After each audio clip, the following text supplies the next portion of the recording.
Hey guys, welcome to another episode of the Career Labs podcast. Today, we're joined by Tiasin, an NTU student and a financial advisor. Maybe you'd like to introduce yourself first. Hi everyone, I'm Jiaxin and I'm a year 2 NTU bioscience student and I'm also FA on the side.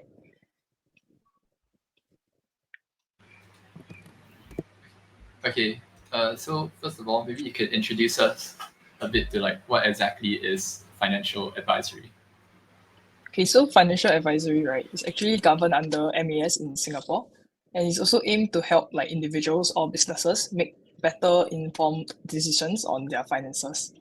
And for us, right, as financial advisors, we provide a suite of services that include insurance planning, investments, retirement, um, estate planning, will writing, and just in short, cradle to grave services, since planning is quite important in every stage of life. Yeah.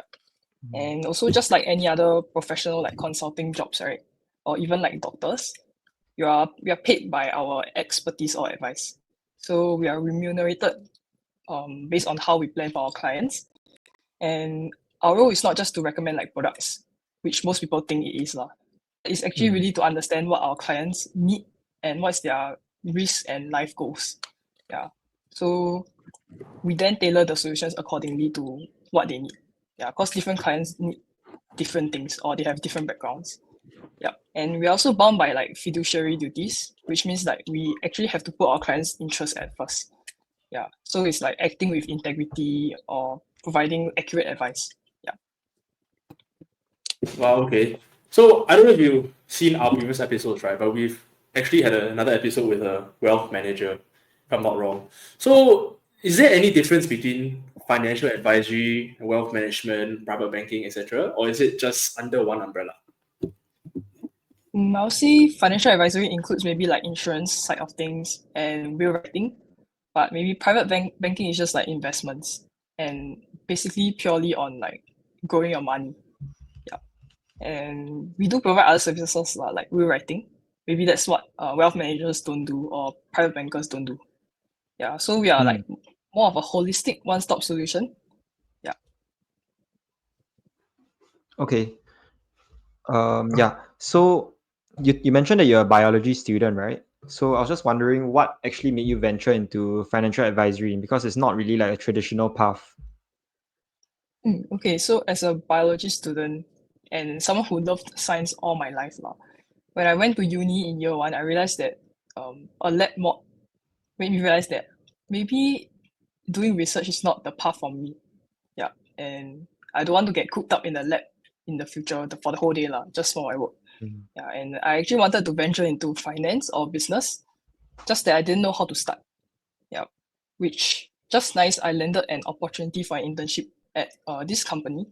So I embarked on an internship because most uni students have to go and search for one. But I kind of just encountered the opportunity for it. Yeah, so I just took it up. And through that, I realized that this career is actually quite viable and I do enjoy meeting and talking to new people. Yeah. And I decided to explore this career under them for about 1 year. So it took me 1 year to really confirm that this is something that I want in the future and something I'm willing to work towards. Yeah. We're just curious, because you mentioned you said you took a lab mod and you realized you didn't want.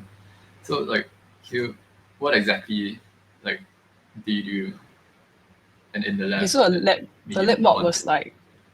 lab mod was 5 hours to 7 hours each based on how long you take to finish the experiment. But through that, I realized that actually there's a lot of waiting time in between, and the experiment wasn't super interesting per se.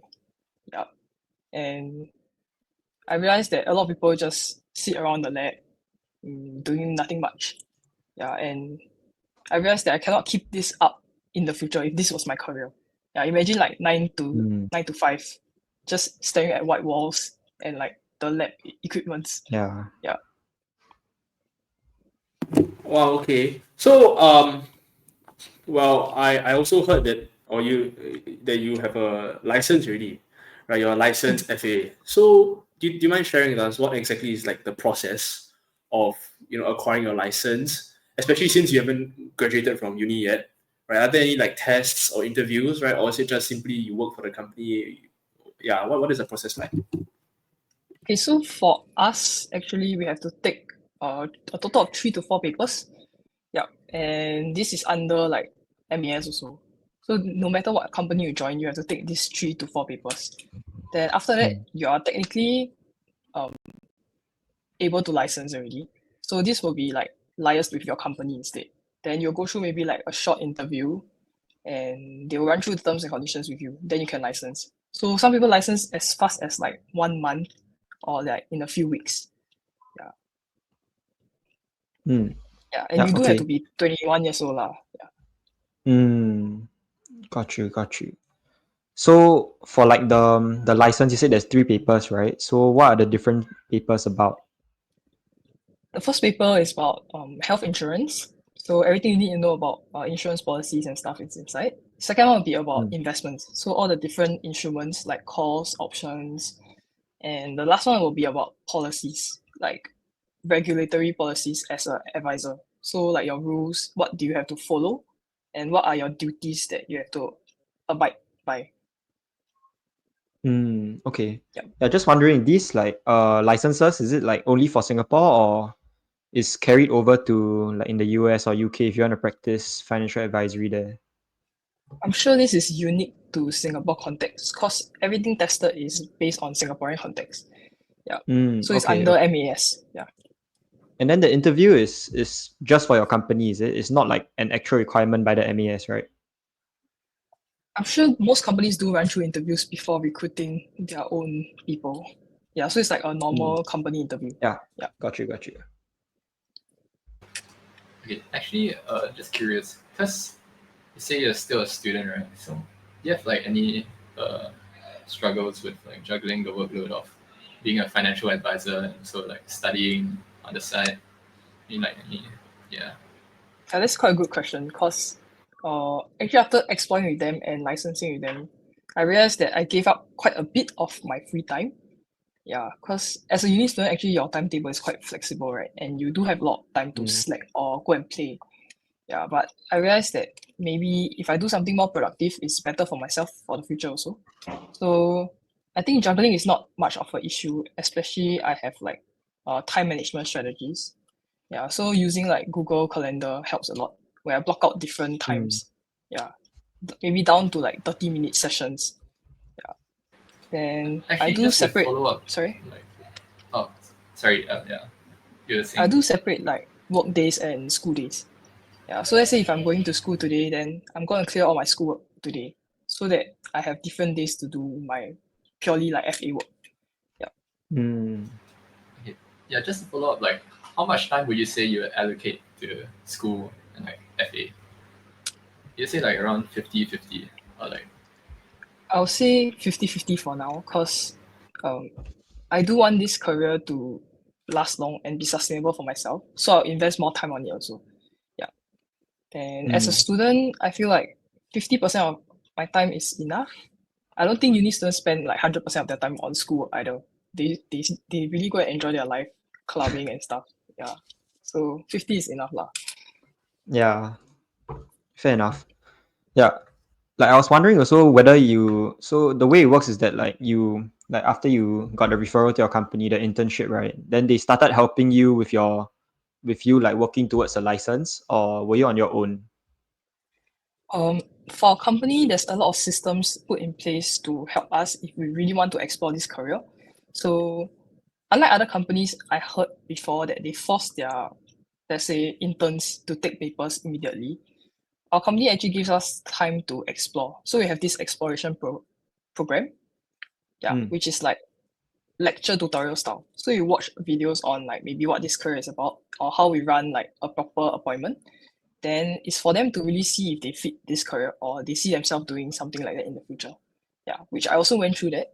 Then we also had like a market survey session where we send questionnaires to our friends or interview them just to see how they feel about this industry or how they feel about me being an advisor in the future. So it's only after all this and that maybe the intern or the person has set their mind on this, then they will start funneling you to take papers. Yeah, so I would say it's not forcing you, it's like non-committal. Yeah, really for yourself to see if it's the right fit for you. Lor. Yeah. We also don't want people to join the industry on impulse and end up tarnishing the reputation even further. Yeah. Yeah. Maybe a bit of a sensitive question lah, but I think there's increasingly becoming like a bit of a bad rep for FAs. Could you maybe explain? I mean, if you're comfortable with sharing like your market survey, you mentioned like you asked your friends whether they were comfortable with you being an FA or their perception of the industry as a whole. Maybe you could share more about the results there. Okay, I won't deny that this stigma has been around for very long. Yeah. And it stems from like the older generations. Yeah. And through my market survey, actually, I'll say 95% of people are like supportive. Yeah. Or they're okay with me. They're just not very keen on the idea of like maybe this career. Yeah. And it stems from like their stereotype or things that they heard from maybe their friends, parents, or personal experiences. Yeah, which is understandable if they went through like a bad experience themselves or their family. Yeah, and I would say it's cause of maybe like incompetent advisors in the past. Yeah. I would say 95% of my friends are like pretty supportive. Yeah, even though they cannot do anything with me as of now. I'm sure in the future they would lah. Yeah. Okay, very interesting. So let's move on a bit to about your job scope as an FA. Let's go into more detail lah. So I guess how would you answer the question was like what services do you provide? Like as in, do you actively manage someone's money, or do you just simply give advice, or or like how do you balance so many different portfolios together? Is there like a strategy, or is it yeah? If I were to go into details, right, it would be super long. But basically, let's say if you were to do an investment with an FA today, right, it's actually not the FA investing your money for you, but they're putting it with investment managers on, let's say AIA side or Great Eastern side, whichever company that they are from. Then those investors, they are institutional investors now, and they will help you manage the money on that side. Yeah. Your FA's job is actually to recommend the right products for their goals, and also to manage like any claims that they have or problems that they face. Yeah. So we don't directly handle their money. We are just like a middleman. Yeah. So would you say? Oh, sorry, you were saying? You continue. No, I was gonna ask. So would you say that your job is more of like a sales/client relationship role, and with less emphasis on like actually the technical stuff, making the money grow? Yeah.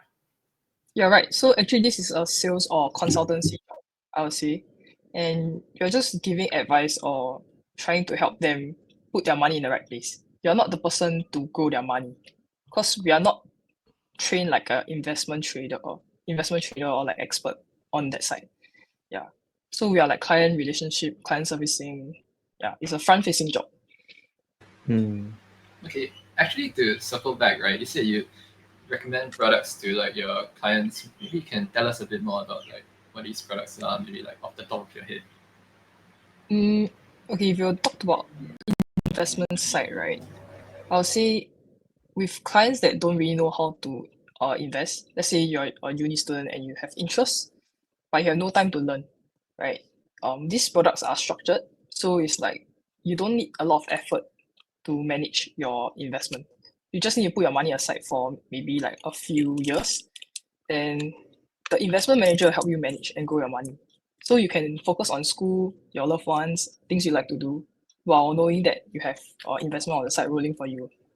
Yeah. Then yeah, it's more of like structured law. You don't really need to think about it. You just need to put your money there. I'll say forced savings in a sense, if you think about it. Yeah, it's just that forced savings, but it's going at an investment level.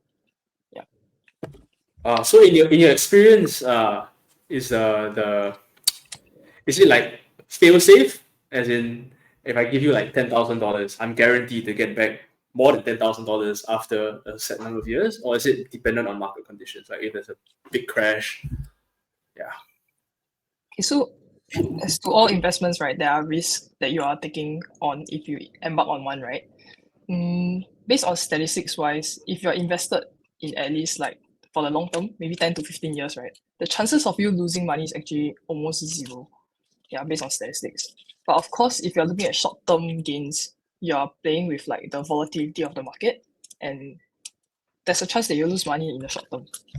Yeah, but just based on like numbers and trends, right? Holding your money for the long term, actually, there's super little risk of losing money. Yeah, that's the whole concept behind investing. Yeah. Yeah, I just want to clarify before we move on further, right? So currently, are you full-time employed at the financial advisory agency, or? Okay, so the nature of this job is actually self-employed. So it's really do it at your own time. So how much you can perform really is based on your efforts. So if you decide to focus 90% of your time on school and 10% on, let's say, this work, then maybe you won't do it as well. Yeah, so it's self-employed. Okay. Yeah, so are you like reporting up to a higher up, or how does the structure work in the company? I'll say there's no higher up per se because you're technically your own boss, self-employed. But you do have mentors. Let's say the person who introduced you to this career will be your mentor, and they are there to help you or support you through what your career has brought you. Let's say you have a client and you don't really know how to plan for them, you can reach out to your mentor. Yeah, and they are kind of incentivized to help you in a way, because they do earn like management income for whatever you earn also. Yeah, and I it's see. remunerated by the company. Not like a percentage of your commissions and stuff. Yeah. So since it's like you're self-employed per se, right?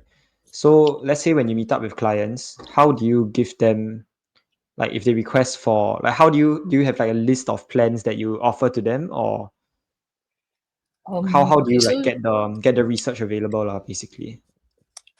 Okay, so being under like a specific company, right, there are specific products that each company offers. So you have to be familiar with all the products that you offer, so that when you meet a client, you kind of can tell like, oh, this person is leaning towards more suitable for this product or that product. Yeah. But also you have to find out like, let's say their risk appetite through talking to them, or what are their maybe immediate goals. Yeah. They might not be suitable for a product that has like high risk or high lock-in, then you have to plan accordingly. Yeah. And sometimes Okay. even when we give advice and they don't use our product, right, we can recommend them to do like other services. Like let's say putting their money in a cash management account that's not linked to our company also. Yeah. So anything that can value add to them or benefit them. Yeah. Just based on advice. Yeah. Actually, So on because like a day-to-day, sorry. sorry, Sean, go ahead. Go ahead. Oh, on a day-to-day basis, right? Usually, like what do you kind of do with your clients? Do you just go out and discuss with them frequently, or?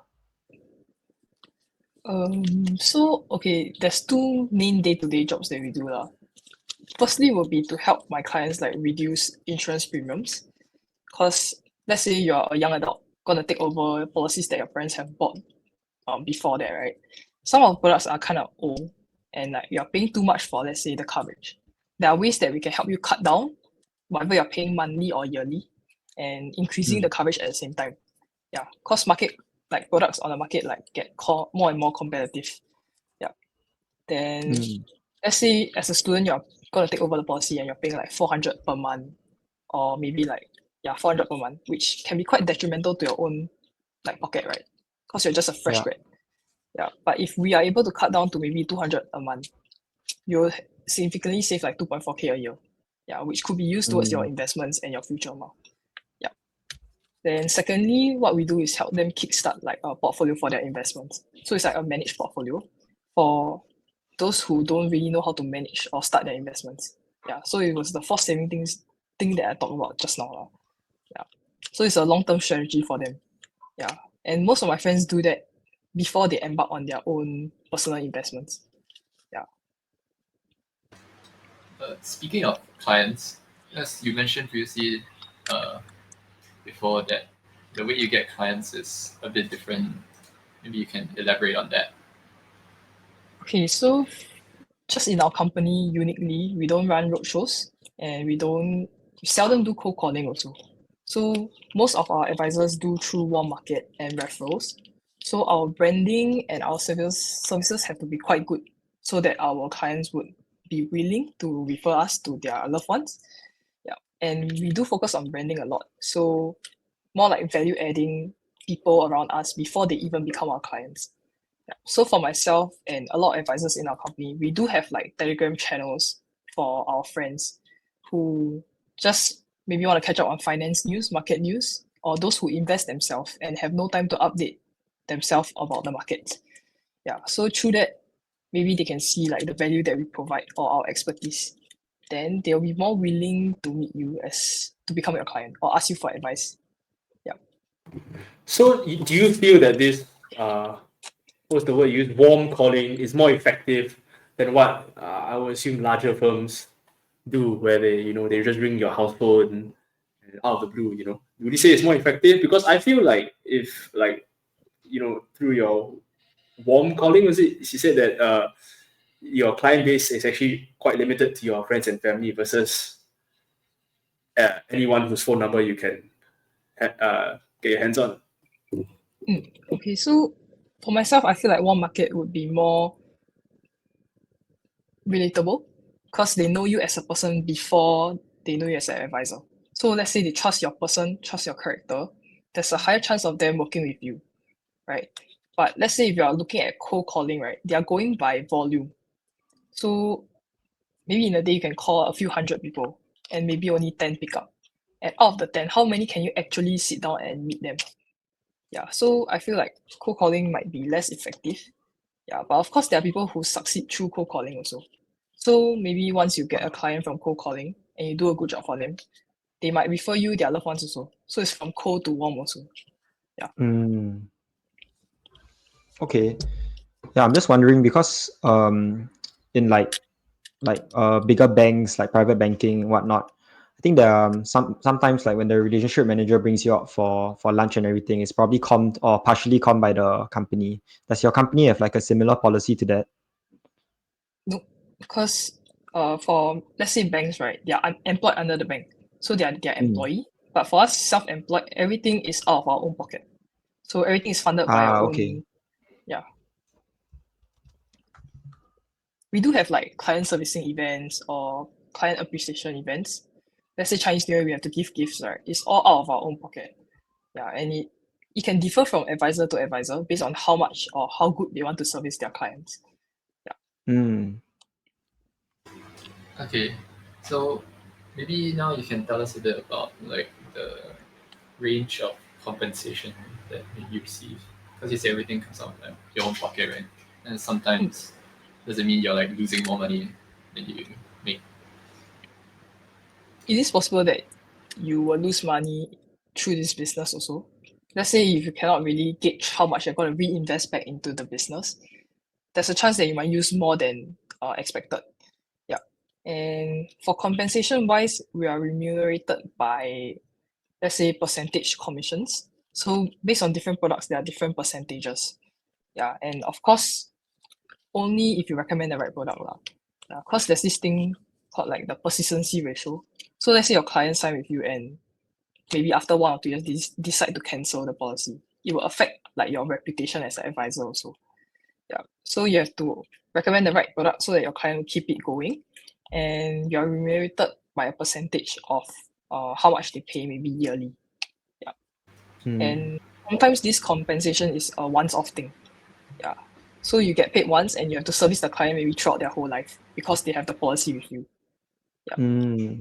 So I wouldn't say we are like overcompensated. We are decently paid to service them for like the rest of their life.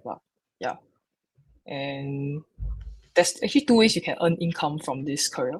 So one is through your sales, so it's like personal.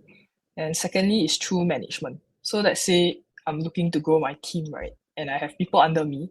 I will earn management income because of how well they are doing. Yeah. And that's how people keep this business sustainable also. Yeah. So this is part of like career progression also. Yeah. So for like you mentioned that you have mentors, right, that you can look to if let's say you have problems with a certain product or whatsoever. So am I right to say that you have to pay like a commission to them also if like a service goes through? I would say no.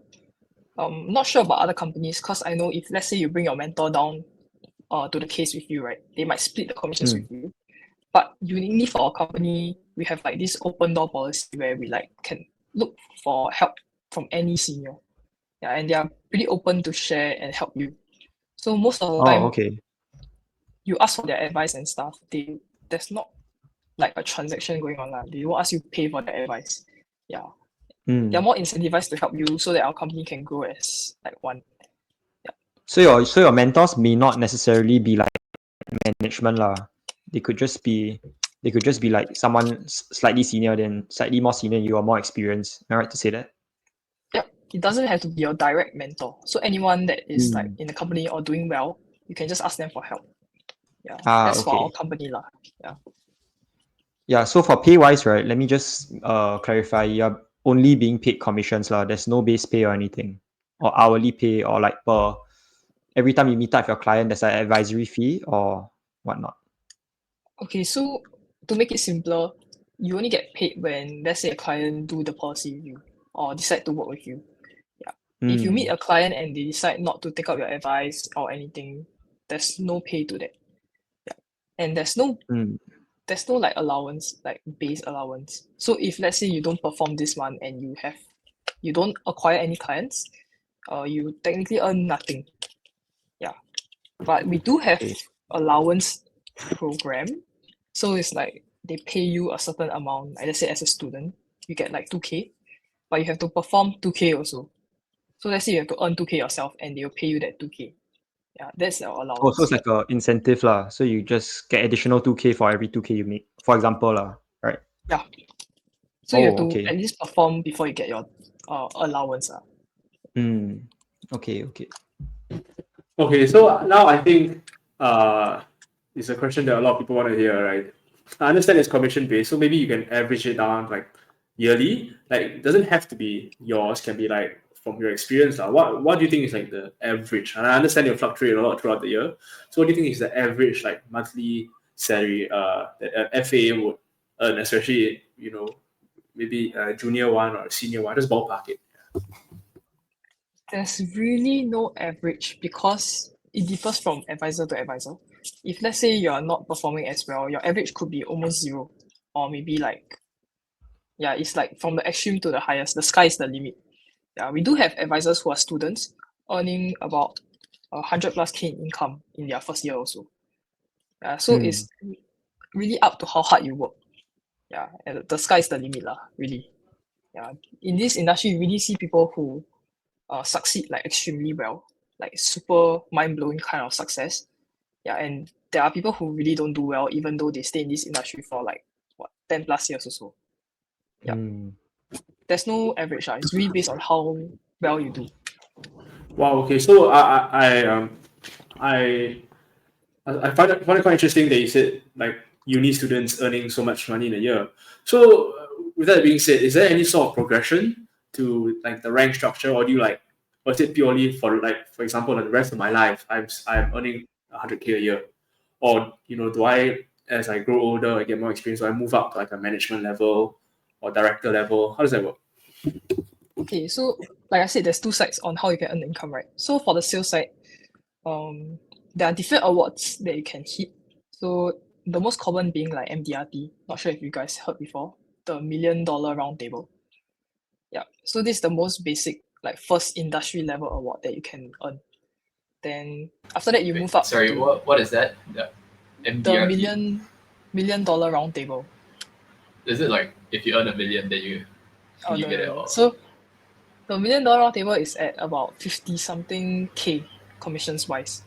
Yeah, but of course, if you're earning that level of commissions with your allowance and let's say incentives that the company gives, right, your total income will be about 100K already. Yeah, and actually in our company, surprisingly, right, 70% of them are like uni students. Yeah, and actually more than about 1/3 of them hit the MDRT in their first year.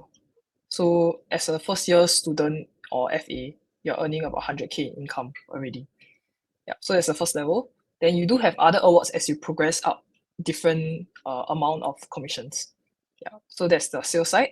And for the management side, you start as like an associate, but of course you can promote in a year if you have 6 manpower under you, or 3 to 6 manpower under you. Yeah. Then that will bring you to an associate director.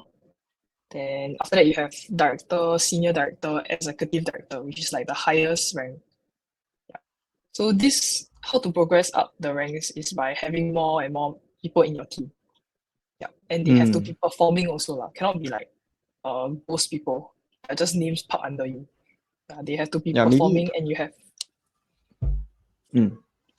Sorry. you must have like a significant number of like group production they have to hit. Yeah, for you to promote also. Yeah, but this promotion is not based on, let's say, 3 people fighting for one spot. Your promotion is independent of how you perform. Yeah, so it's a bit different from corporate lah. So corporate is like 4 people fight for one manager spot, right? But Yeah. you and your friend can promote at the same time if you hit the criteria for this career. Okay. So just wondering, right? I'm not sure if you could give us like a range of how much commission your like as you progress, how much commission do you get from like your team members per se? If you could have like a So range. range. We don't have a range, but you do earn a percentage of management income over like how well your team performs. So it's like a fixed percentage that you earn. So depending on your team, like if, let's say they're super good, that amount can go up to millions. Yeah, let's say executive directors do earn millions from their team in a year. Yeah. Then like for all of these like incentives or awards, is it provided by the managers or?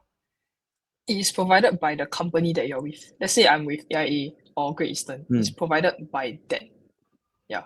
It's not really from your senior or your Okay. company. Okay. Wait, so you mentioned like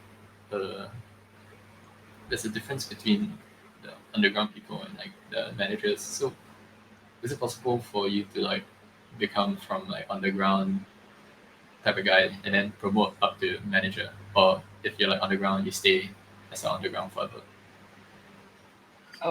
Wait, just to clarify, you're talking about like the investment side of people, right? The managers that side.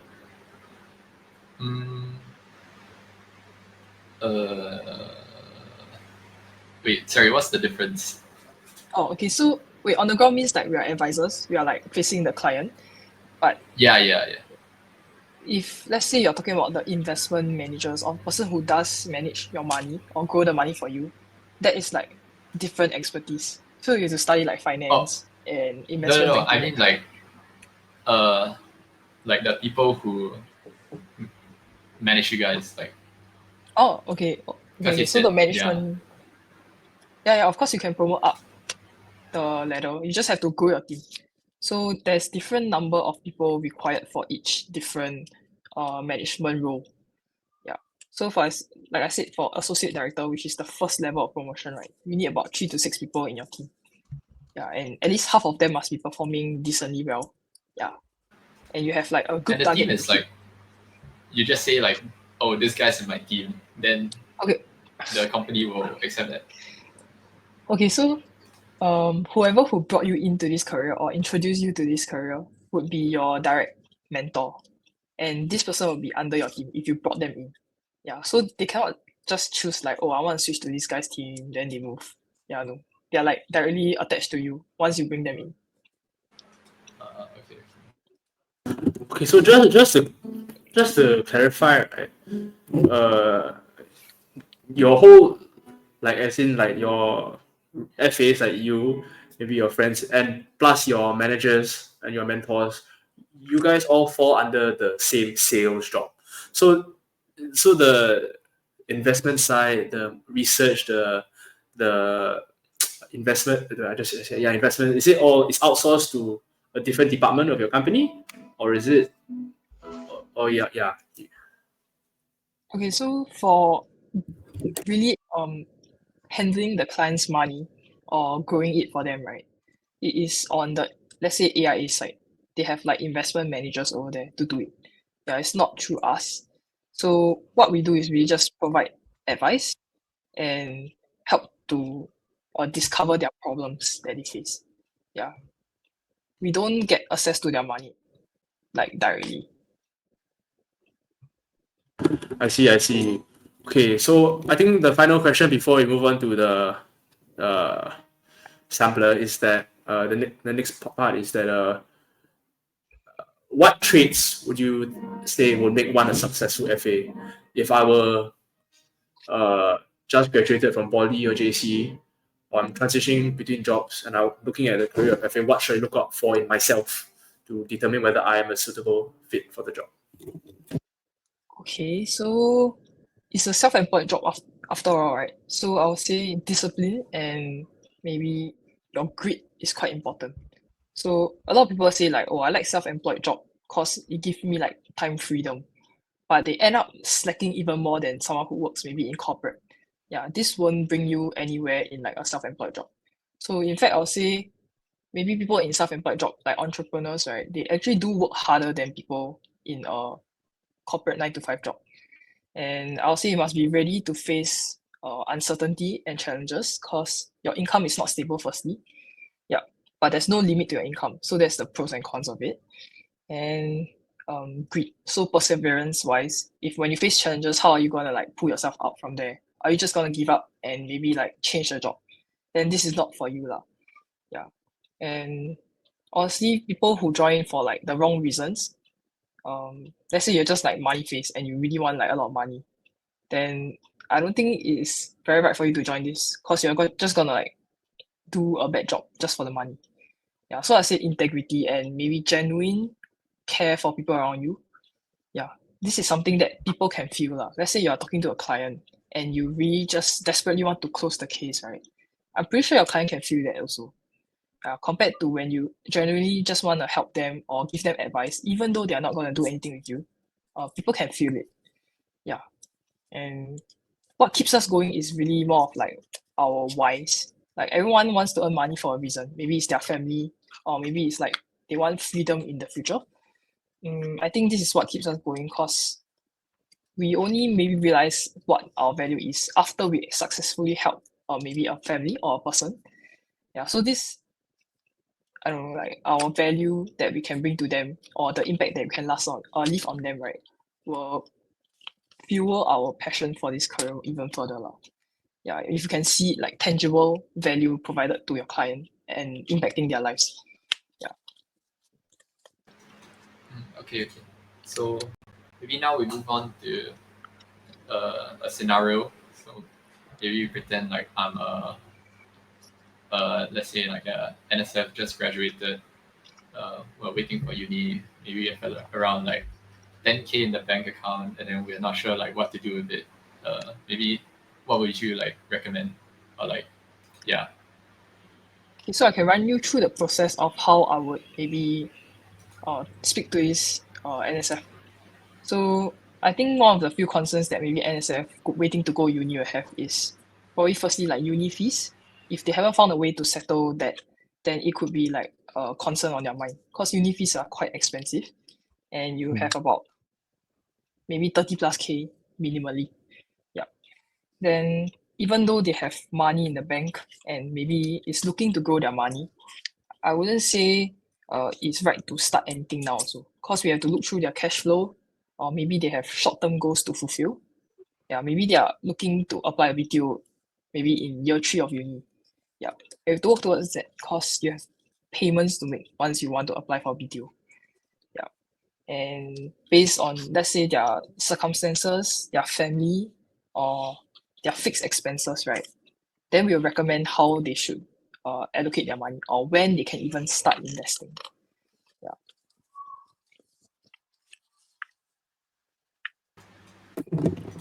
Okay. Wait, so maybe you can like run us through a soft pitch, like you do. We don't really have a fixed speech, like I said just now, but we do go through like we do have Excel sheets that we run through with the client and to help them calculate whether they can sustain their cash flow throughout uni first. That's the first thing. If they can't even sustain like their expenses or lifestyle throughout uni, there's no point talking about like growing their money because they don't even have the capital now. Yeah. So through this fact finding and let's say Excel sheet calculations, right? Then we can really give them a solution or give them advice on how to proceed from now throughout uni. Yeah. So it's like more of clarity, not of doing something with me yet. Okay, so how like for example, let's say this in this scenario, the NSF, if he's like a bit reluctant to trust to entrust his money with an agency or whatever, how exactly would he go about convincing him? Because obviously he's for example, you're obviously looking to grow money, but unsure. So how would you go about convincing him? Yeah.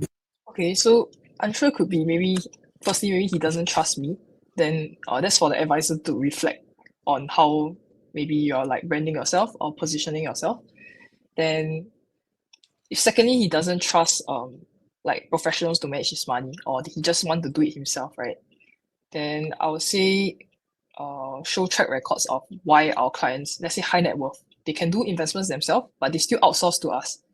Or bankers that can buy their own products with the bank, but they choose to do it with us also and substantiate why.